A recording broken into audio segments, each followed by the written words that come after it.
Welcome to south Indian cooking. இன்றைக்கி நம்ம பார்க்க போகிற ரெசிபி பார்த்திங்கன்னா நல்ல ஒரு காரசாரமான சிக்கன் கிரேவி. இது நல்ல ரைஸோடு ஊற்றி சாப்பிட்றதுக்கு ரொம்பவே அட்டகாசமாக இருக்கும். இட்லி தோசையோடு வச்சு சாப்பிட்றதுக்கும் ரொம்பவே சூப்பராக இருக்குங்க.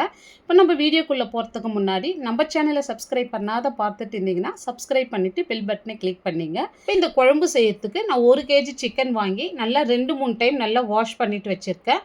இப்போ ஒரு ஸ்பூன் சால்ட்டு சேர்த்துக்கலாம், 1/4 ஸ்பூன் மஞ்சள் தூள், இப்போ இதோடு 1 ஸ்பூன் தனி மிளகாத்தூள் இதை சேர்த்துட்டு நல்லா மிக்ஸ் பண்ணி விடுங்க. இப்போ இந்த மாதிரி மிக்ஸ் பண்ணி வைக்க சொல்ல நல்லா குழம்புல உப்பு காரம் பிடிச்சி சாப்பிட்றதுக்கு ரொம்பவே டேஸ்ட்டாக இருக்கும். இது அரை மணி நேரம் இப்படியே ஊறட்டும். இப்போ ஒரு பேன் வச்சுட்டு ஆயில் சேர்த்துடலாம்.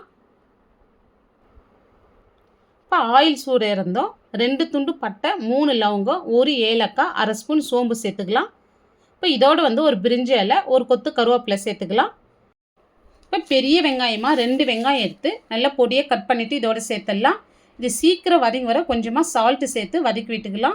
இப்போ இந்த வெங்காயம் நல்லா கலர் மாதிரி வதங்கி வரணும், அது வரைக்கும் நல்லா வதக்கி விட்டுங்க. இப்போ இது வதங்கிறதுக்காலே ஒரு பேஸ்ட் ரெடி பண்ணிடலாம். இப்போ ஒரு மிக்சி ஜாரில் நான் சின்ன வெங்காயம் எடுத்துருக்கேன். சின்ன வெங்காயம் ஒரு 10 சின்ன வெங்காயம் சேர்த்துக்கிறேன். இப்போ இதோடு 1 ஸ்பூன் மிளகு சேர்த்துக்கிறேன், 1/2 ஸ்பூன் சோம்பு, ஆல்ரெடி 1/2 ஸ்பூன் நம்ம ஆயிலில் சேர்த்துருக்கோம், அதனால் 1/2 ஸ்பூன் மட்டும் சேர்த்துங்க. இப்போ 1/2 ஸ்பூன் சீரகம், 1 துண்டு பட்டை, 2 லவங்கம். இப்போ பார்த்தீங்கன்னா 1/2 ஸ்பூன் கசகசா, ஒரு 6லேருந்து 7 உடைச்சி முந்திரி எடுத்து சுட தண்ணியில் 10 நிமிஷமாக ஊறிட்டு இருக்குங்க. இப்போ இதை சேர்த்து நல்லா ஒரு நைஸ் பேஸ்ட்டாக அரைச்சி எடுத்துன்னு வந்துடலாம். இப்போ பாருங்கள் வெங்காயம் இந்த மாதிரி நல்லா கலர் மாதிரி வந்திருக்கு பாருங்கள். இப்போ இந்த ஆயிலே கொஞ்சமாக பொடியாக நறுக்கின கொத்தமல்லி, 2.5 ஸ்பூன் இஞ்சி பூண்டு விழுது சேர்த்து நல்லா வதக்கி விடுங்க. எப்பவுமே இஞ்சி பூண்டோட கொஞ்சமாக கொத்தமல்லி சேர்த்து வதக்க சொல்ல இந்த அரோமா ரொம்பவே சூப்பராக இருக்கும்.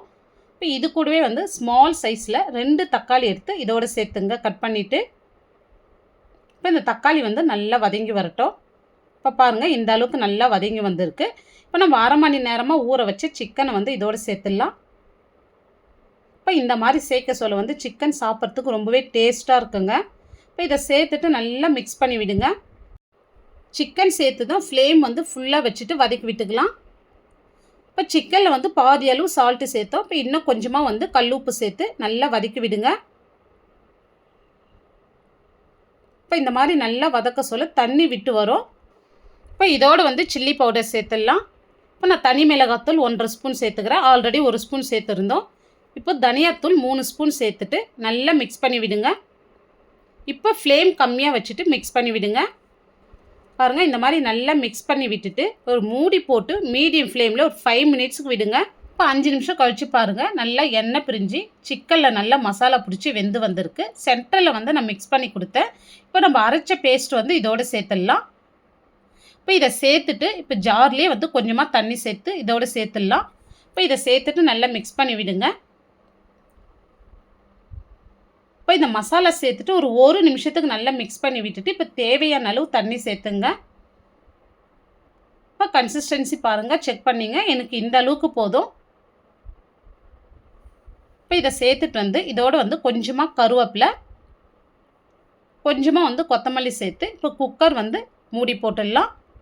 இப்போ குக்கர் மூடி போட்டு ஒரு விசில் மட்டும் விட்டு எடுத்துக்கலாம். ஆல்ரெடி சிக்கன் 70% நம்மளுக்கு வெந்திருக்குங்க. இப்போ கம்ப்ளீட்டாக ஸ்டீம் ரிலீஸ் ஆன பிறகு நம்ம குக்கர் ஓப்பன் பண்ணிடலாம். இப்போ குக்கர் ஓப்பன் பண்ணதும் பாருங்கள் நல்லா எண்ணெய் பிரிஞ்சு பார்க்குறதுக்கே ரொம்பவே சூப்பராக இருக்குது பாருங்கள். இந்த சிக்கன் கிரேவி அதை விட சாப்பிட்றதுக்கு ரொம்பவே டேஸ்ட்டாக இருக்கும். இந்த கிரேவி நான் செஞ்ச மாதிரி நீங்களும் செஞ்சு பாருங்கள். இந்த டேஸ்ட் உங்கள் நாக்கை விட்டு போகாது. நல்ல சூடான சாதத்தோட இந்த சிக்கன் கிரேவியை ஊற்றி சாப்பிட்டு பாருங்கள், ரொம்பவே அட்டகாசமாக இருக்கும். இந்த வீடியோ பிடிச்சிருந்தா நீங்களும் இதே மாதிரி செஞ்சு பாருங்கள். செஞ்சு பார்த்துட்டு எப்படி வந்ததுன்னு உங்களுடைய ஃபீட்பேக்கை கமெண்ட்ஸில் சொல்லுங்கள்.